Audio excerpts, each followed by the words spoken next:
setir, ya ininya setir sebisa mungkin jangan menggunakan. Jadi kita tangannya masuk baru menyusuri ini. Kenapa kita harus susuri, Bu?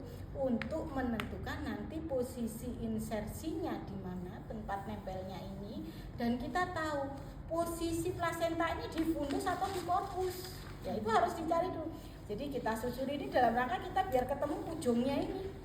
Kemudian kalau sudah kita menyusuri gini ya, kita menyusuri begitu masuk serviks ini harusnya ada asisten yang bantu megangkan, karena kalau nggak ditegangkan sulit menyusuri. Gini. Kamu agak sana tegangkan. Nah ya, tangan penolong itu pindah ke sini karena nahan apa? Nahan fundus. Kalau enggak tangan kita segini juga bisa masuk, tapi resiko ibunya kesakitan juga gitu ya. Makanya tangan kita nahan kita susuri sampai ketemu insersinya plasenta. Kalau sudah ketemu insersi plasenta ini kita buka. Kan ini kita jadi kelihatan, oh ini posisinya fundus, atau begitu kita gini kan kita susuri loh, tanganku madepeng ini berarti posisinya korpus belakang ya, korpus posterior. Atau begitu kita susuri ini gini. Ini yang kita susuri itu ini nih. Inilah. Kan gini, tangan kita merabanya ini kan tangan ini tetap di atas. Begitu kita telaba ini kita bisa ini kan, kita tahu posisi tangan kita nublek, murep, lumah kan kelihatan, atau cuman gini. Gitu enggak? Paham ini? Sehingga kita akan tahu bahwa posisinya dia korpus depan, korpus belakang, fundus itu bisa kelihatan. Atau bukan kelihatan ya, bisa kita rasakan. Jelas?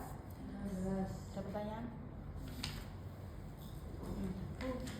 Untuk tangan yang menahan kita paling enak, saya kenapa mau bilang paling enak itu kalau di tempat yang sudah mengelupas. Kan kita tinggal neruskan, lembet nih. Ini jaringan loh, bukan benda keras yang mudah untuk dikelembet gitu ya. Tapi ini jaringan ini kan, plasenta itu bentuknya lunak, kamu bisa bayangkan. Kalau di teori bilangnya tempat yang paling dekat. Kalau tempat yang paling dekat berarti gini, kalau posisinya begini paling dekat adalah ini. Ya nggak? Iya. Nah, berarti kan kita gini.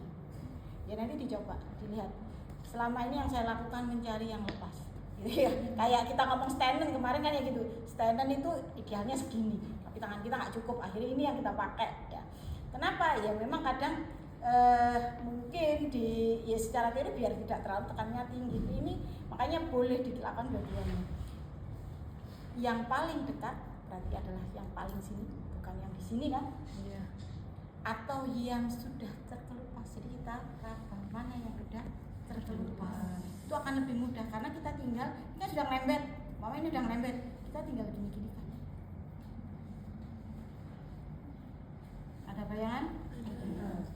Sampai semua terlepas. Teorinya, idealnya pakai ini, pinggir jari kelingking. Jadi kamu lihat dianya ya, tetapi kita kalau pakai pinggir kelingking ini bukan benda keras, agak sulit kita. Jadi yang kita gunakan adalah ujung jari ini. Jadi, ya. Kalau kita gini-gini nih mangkasnya kangelan, tapi yang kita lakukan adalah begini untuk melepaskan. Dia tetap pinggirnya kena. Ya, jadi paham? Jadi untuk melepaskan ini tangan kita seperti ular kobra. Ular kobra begini.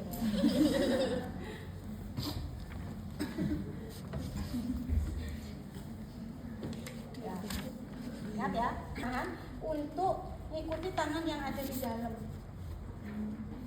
Ya, anggaplah tangan kita agak geser sini ya, tangannya untuk geser sini karena ini fungsinya penahan tangan yang di luar itu. Ya, yang di dalam ini yang kita perlu tahan. Ya, iya. Jadi melepaskannya dengan cara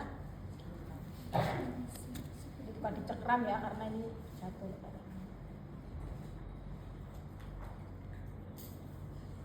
Bayangan? Ya.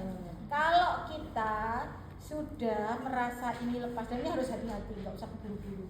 Pakai perasaanmu seakan-akan ada mata di tanganmu, karena kan sesuatu yang nggak kelihatan, jadi bayang nih, oh ya, sambil dirasakan. Ya. Karena jangan sampai tersisa walaupun segini ini menyebabkan perdarahan, walaupun segini menyebabkan selaput aja menyebabkan perdarahan. Kalau sudah dirasa, oh ini sudah semua terlepas, ya. Kalau sudah semua terlepas, kita akan raih, kita pinggirkan. Kemudian tangan kita, anggaplah ini rahimnya, kita ini kan bersihkan. Jadi seakan-akan mencari ini sampai terasa licin. Jadi kalau kamu saat ini namanya eksplorasi. Eksplorasi itu ya mau raba bagian semua dari kavum uteri ini untuk memastikan nggak ada sisa plasenta. Lek krosong gerinjel berarti itu ada yang sampai harusnya licin. Jadi harusnya licin. Kamu raba itu ya licin itu ya nggak mau sing gerinjel anggaplah kalau jalan, oh ya jalannya itu licin, apalagi kerikil kan krosong, no? Nah, sama di situ juga harus kamu merasakan licin. Makanya sarung tangan itu menentukan kalian mudah bekerjanya. Sarung tanganmu kedodoran itu membuat kita nggak tahu itu gerinjel apa nggak gerinjel. Ya, jadi harus yang sesuai dengan tangan kita, apalagi untuk perasat-perasat yang seperti ini.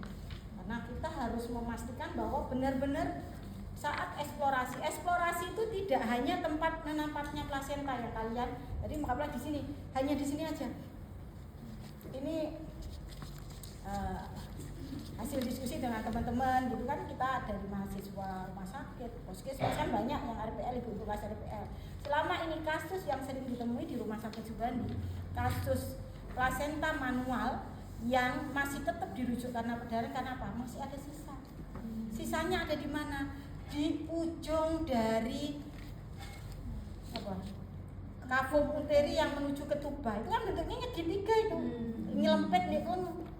Jadi harus gimana? Ya berarti harus pelan-pelan sampai ke pinggir-pinggir ini kita rasakan. Lek ono gerinjel-gerinjel pelan-pelan dikeluarkan. Kan kita nggak tahu posisi sebenarnya tempelan plasenta itu seperti apa kan? Jadi semua hanya apa kata tangan kita dan perasaan kita. Semakin kita halus pekerjaan, perasaan kita bisa merasakan ini, maka semakin teliti kita mengerjakan itu. Sehingga pada bagian ujung itu benar-benar diteliti, dirasakan. Walaupun ini pasien ini kesakitan loh ya, tapi ojo halo ini rumah sama ya pasiennya apa kak, dia mesti ngempet tuh kok apa bidangnya alon-alon ya kayak gitu ya karena jadi ya tetap harus jadi terutama yang bagian ujung, baik ujung kanan atau ujung kiri dirasakan. Kalau sudah licin segera dikeluarkan. Sebisa mungkin kita mengeluarkan plasenta, kita udah yakin, kita udah eksplorasi. Jadi eksplorasi itu memastikan tidak ada yang tertinggal. Jadi dengan meraba bagian dari kavum uteri, memastikan tidak ada yang tertinggal, baru kemudian kita keluarkan. Nggak boleh, kayak si anak kari ngebumna, nggak boleh.